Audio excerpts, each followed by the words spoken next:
gelisah. Ada yang di pekerjaan, Anda ada persaingan, tiba-tiba ada yang ingin menyingkirkan Anda, dagangan Anda dijahili, Anda bahkan kemudian mau ada ancaman, ada macam-macam, ada yang dengan kedudukan, ada yang cuma di jabatan, ada bahkan yang di kampus, ada macam-macam. Sampai saking singkatnya, puncaknya secara singkat Anda berada di situasi sempit, gelisah luar biasa. Makanan ada tapi nggak bisa makan. Kadang di rumah tangga, ikan aneh, hidup berdampingan tapi saling bertolak belakang. Tinggal di rumah yang sama, tidur di kamar yang sama, tapi tidak saling sapa. Ya kadang-kadang mau makan gak enak, terasa sempit hatinya, keadaannya gak nyaman. Maka ini bocoran rahasianya. Ketika pemuda itu menemukan tempat yang demikian dengan segala suasananya, apa yang pertama kali diminta oleh mereka? Tuh lihat. Nih saya mau katakan, mereka nggak minta teman-teman sekalian makanan. Rabbana atina min ladunka ta'aman. Ya Allah, mohon ya Allah, Engkau kan mencintai kami, kami beriman, berlari dari kezaliman untuk mendekat kepadamu ya Allah. Ini gua pasti nggak ada makanannya. Ya Allah, anugerahkan kami makanan. Tidak. Rabbana atina min ladunka nuran. Ya Allah, kami nggak ada cahaya nanti di gua. Mohon ya Allah, berikan kami cahaya. Tidak. Rabbana atina min ladunka kasuran. Ya Allah. Ya kalau bahasa orang Indonesia misalnya kan.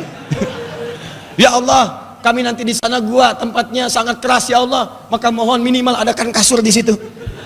Rabbana atina min ladunka kasuran, ya kan? Bisa. Minta. Tidak. Ternyata yang diminta bukan kenyamanan tidur, bukan makanan, bukan cahaya. Mereka meminta dengan satu kalimat yang kalau itu diucapkan semua diberikan. Mereka meminta dengan satu kalimat yang ketika itu diucapkan semua diberikan. Tidur alasnya keras, tapi dibikin tidur nyaman sampai nggak sadar 300 tahun kurang lebih tidur. Antum alas nyaman, 3 menit sekali bangun. Kenapa Pak? Mimpi ketemu siapa? Sate 200 tusuk. Bang. Masalah lagi. Ini alasnya luar biasa keras. Alas keras, cahaya itu terbatas, makanan hampir nggak ada, tapi dibikin tidur nyaman, saking nyamannya 309 tahun. Wah, mau kayak gitu tidur 309 tahun? Tapi enak itu begini, enaknya begitu bangun nggak kerasa tidur itu udah lama, kayaknya baru tadi gitu. Ya, kan biasanya kayak gitu tuh kalau subuh-subuh mau bangun kan? Ya, subuh-subuh mau bangun duduk sebentar kan begini, nggak kerasa. Ya, baru duduknya jam 3, begitu begini lagi udah jam 5. Ya. Ada yang sangat nikmat, deep sleep namanya, tidur yang dalam, deep sleep. Cuman 5 menit tapi rasanya panjang gitu, Masya Allah. Itu luar biasa. Ada yang kebalik, panjang rasanya sebentar rasanya panjang, nikmat, berisi tidurnya. Yang mau saya katakan, bukan persoalan tidur dan lain sebagainya, kenyamanan Allah berikan. Ketika diminta satu, semua diberikan. Apa doanya? Lihat kalimatnya. Rabbana atina billadunka rahmatan wa hayyi lana min amrina rasyada. Tuh, ketika Anda dihadapkan pada sebuah kesulitan tingkat tinggi yang solusinya kata orang ini mustahil, gimana masuk gua ke toiletnya gimana?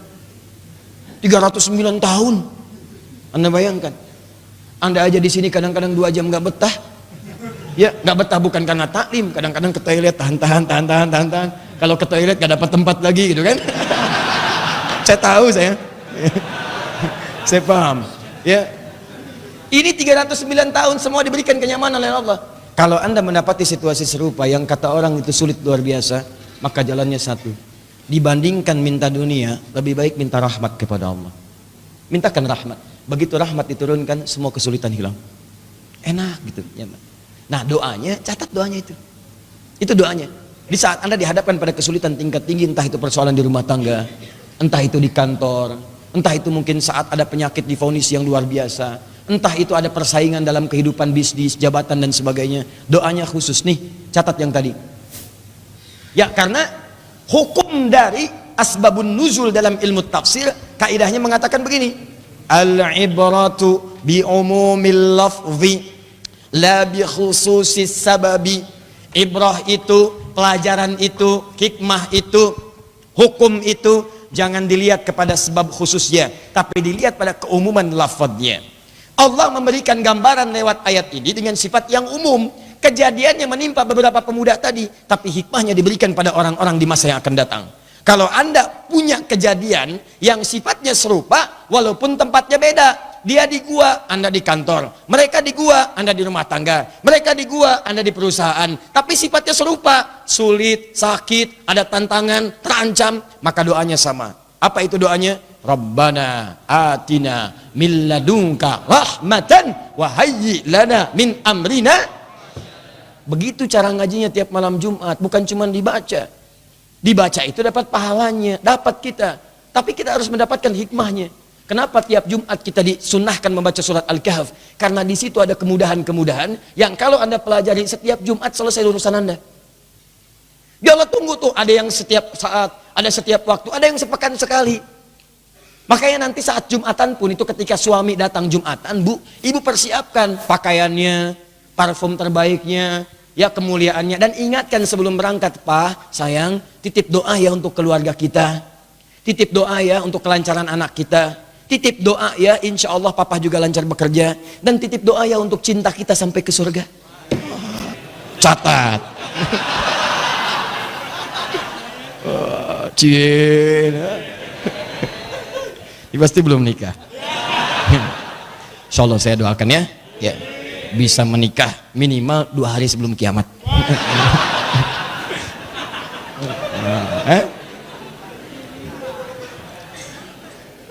Nah, catat doanya ya. Jadi hafalkan doanya, tapi cara mintanya bukan cuma di lisan. Kalau di lisan juga semua orang bisa. Bahkan semua orang baca. Dan kebanyakan orang sekarang ketika berdoa tidak dengan rumusnya. Kan saya katakan di pertemuan lalu. Lihat rumus berdoa ini, lihat rumusnya, lihat sifatnya. Buka Quran surah 7 ayat 205. Ini caranya. Cara memintanya. Quran surah ke-7 ayat 205. Wadhkur rabbaka fi nafsika tadarru'a wa khifata wa dunal jahli minal qaul. Wa dunal jahri minal qaul. Lihat baik-baik. Wadhkur rabbaka. Ayat ini berbicara tentang doa. Dan mohonlah kepada Rabbmu. Doa, minta. Nah, kalimat doanya dengan zikir. Sedangkan zikir itu adalah segala yang mengingatkan kepada Allah. Salat disebut zikir karena saat salat kita diminta ingat Allah, bukan ingat WhatsApp, bukan ingat kunci mobil, bukan ingat makanan, bukan ingat snack, bukan ingat macam-macam. Begitu salat yang diingat Allah. Makanya di Abu Daud nomor hadis 857, Anda katakan Allahu Akbar. Sekarang ini cuma Allah yang agung, yang lain nggak ada. Buang urusan dunia ke belakang. Di begitu Anda takbir, buang urusan dunia ke belakang. Yang diadakan cuma Anda khusyuk mengingat Allah. Allahu Akbar. Semua hanya Allah yang Akbar. Maaf, yang lain tidak. Kebanyakan orang tidak khusyuk itu, lisannya mengucapkan Allahu Akbar, tapi di pikirannya apa yang terjadi? Maaf, duren hu Akbar. Juz Al-Fuqat hu Akbar. Maaf, Facebook hu Akbar. WhatsApp hu Akbar. Handphone hu Akbar. Saking diagungkannya handphone, kadang-kadang ada orang yang sudah siap ngangkat dalam sholat. Sengaja diaktifin handphonenya karena ada janji dengan temannya. Begitu takbir Allahu Akbar, tang ting tung ting tang ting tung tang ting tung ting tang ting tung. Halo, gimana gitu Anda menduakan Allah dalam ibadah? Maka salat disebut dengan zikir. Quran surah ke-20 ayat ke-14. Innani anallahu la ilaha illa ana fa'budni wa aqimis salata li dzikri. Tunaikan salat sebagai zikir kepadaku. Maksud zikir itu ingat. Maka saat Anda berdoa, kenapa di ayat ini doa disebut zikir? Maka ketika Anda bermohon itu sepenuhnya hadirkan kekhusyuan untuk mengingat Allah. Khusyukkan hati Anda. Dia bukan cuma di lisan. Hati Anda tuh fokuskan, hati Anda, pikiran Anda, mohon sambungkan. Bikin Anda sebuah jaringan yang mantap, sinyalnya langsung terhubung kepada Allah. Frekuensinya samakan. Maksudnya apa? Hadirkan kekhusyuan. Wadhkur rabbaka fi nafsika. Makanya bahasanya nafas. Yo, jiwamu itu hadirkan, fi nafsika, hadirkan dalam jiwamu. Jangan cuma lisannya yang bicara, tapi hatinya kemana-mana. Maka hadirkan dalam jiwa Anda kekhusyuan untuk memohon kepada Allah. Minta sepenuh hati. Tadarru'an wa khifatan wa dunal jahri. Mohon dengan khusyuk, dengan tawadhu. Dan barangkali Anda mohonkan dengan penuh harapan, takut kalau itu tidak terijabah oleh Allah Subhanahu wa taala. Maka mereka memohon dengan khusyuk kepada Allah. Rabbana atina bil ladunka rahmah. Ya Allah, sekarang ini tidak ada yang bisa menolong kami. Semua mengatakan kami nggak bisa bersembunyi. Ya Allah, kami paham, kami sangat yakin ya Allah. Ketika semua tidak bisa mengatasi, hanya engkau yang mampu kemudian menjawabnya. Makanya kalimatnya min ladunka, dari sisimu saja bukan yang lain.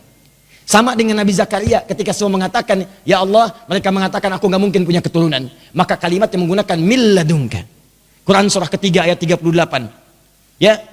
Hunalika da'a Zakaria rabbah, qala rabbi habli min ladunka dzurriyyatan thayyibah. Min ladunka. Min ladunka, ya Allah, mereka mengatakan aku nggak mungkin punya keturunan. Maka aku mohon ya Allah, ketika mereka mengatakan mustahil, aku mohon darimu saja, darimu saja. Maka Anda coba hadirkan suasana itu. Misal, di perusahaan sedang ada persoalan, di rumah tangga ada persoalan.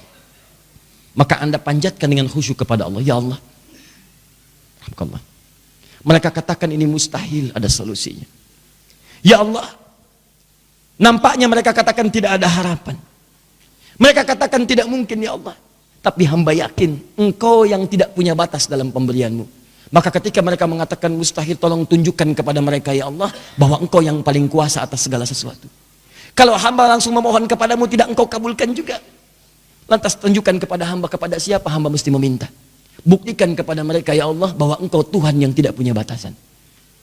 Yakinkan kepada mereka ya Allah sebagai asbab hidayah untuk mereka. Rabbana atina min ladunka rahmat, berikan rahmat kepada kami. Wa hayyi lana min amrina rasyada, dan berikan petunjuk kepada kami untuk mendapatkan solusi dari persoalan kami. Jadi lihat penempatannya, begitu rahmat turun, wa hayyi lana min amrina rasyada, dan siapkan kami untuk menerima petunjuk menyelesaikan masalah kami. Di solusi turun setelah rahmat diberikan. Anda tahu apa jawabannya? Begitu doa selesai dipanjatkan dengan khusyuk, tidak pakai lama. Tidak menunggu lama. Anda pesan ke restoran mengatakan, jangan pakai lama ya. Lama. Pak, orange juice ya. Siap Pak. Berapa harganya? 30.000. Ya udah. Kalau es jeruk berapa? 15.000. Avocado ada? Ada. Berapa? 50.000. Kalau jus alpukat 25.000. Ya udah, saya pesan Jennifer aja. Ya. Apa Jennifer? Jeruk nipis peras. Ya. Pakai es enggak? Pakai. Kalau pakai es, top es. Ya. Pesan, nggak pakai lama. Datang dengan proses. Doa tidak. Ketika Anda minta dengan khusyuk kepada Allah, itu sepersekian detik langsung turun jawaban. Jawabannya di ayat ke-16. Wa idh i'tazaltumuhum wa ma ya'buduna illallah fa'wu ilal kahfi. Nggak cukup sampai di situ.